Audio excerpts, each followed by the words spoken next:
राजा था और उसके 3 बेटे थे। अब राजा चाह रहा था कि मेरे बाद, ठीक है, इसको टेक ओवर करने के लिए तीनों बेटों से मुझे एक जन को चूज करना पड़ेगा जो टेक ओवर करेगा मेरा राज्य। उन्होंने डिसाइड करा कि मैं 3 महल बनाऊंगा और तीनों को एक एक महल दूंगा और बोलूंगा डेकोरेट करो। अब उन तीनों को महल दे दिया गया डेकोरेट करने के लिए, और डिसाइड किया गया कि जो प्रजा होगी वो डिसाइड करेगी एक दिन बाद कि महल किसका सबसे बेस्ट बना है, और जिसका भी महल सबसे बेस्ट डेकोरेट हुआ होगा उसको ये राज्य मिल जाएगा। लेकिन कैच ये था कि सिर्फ 5 कॉपर कॉइन दिए गए थे महल डेकोरेट करने के लिए। अब हुआ ये कि जो पहला बेटा था वो तो इरिटेट हो गया कि 5 कॉपर कॉइन में तो कुछ नहीं होगा। उसने ऐसे बैम्बू और स्ट्रॉ लगा दिया और बोला डेकोरेट हो गया।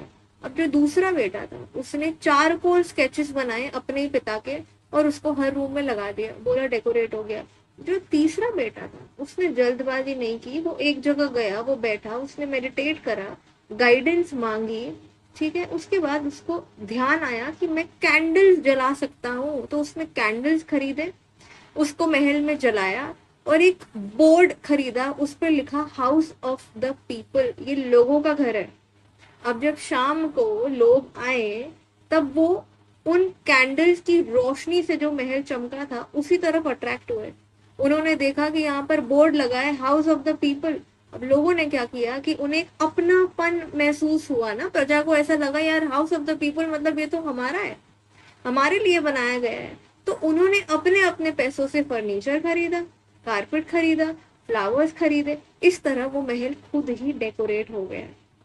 अब वो जो 5 कॉपर कॉइन दिए गए थे ना, लिमिटेड कैपेसिटी थी, लिमिटेड चीजें दी गई थी और उसमें इतनी सारी चीजें करनी थी, लेकिन तीसरे बेटे ने कर दिखाया। सिमिलरली हमें लिमिटेड टाइम दिया गया है, सबको 24 घंटे मिले हैं और 24 घंटों में इतनी सारी चीजें करनी होती हैं। अब जो पहले और दूसरे बेटों की तरह है, जो बिना सोचे समझे काम करते हैं, उनके अंदर कभी टाइम मैनेजमेंट नहीं होता। जो बिना सोचे समझे डिसीजन लेते हैं उनकी लाइफ में कभी भी क्लैरिटी और डायरेक्शन नहीं होती है।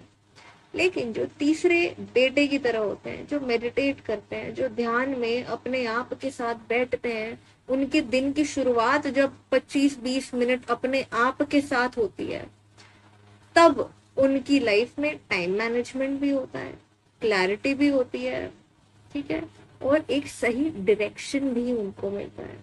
इसीलिए मैं बोलती हूँ मेडिटेशन बहुत इम्पोर्टेंट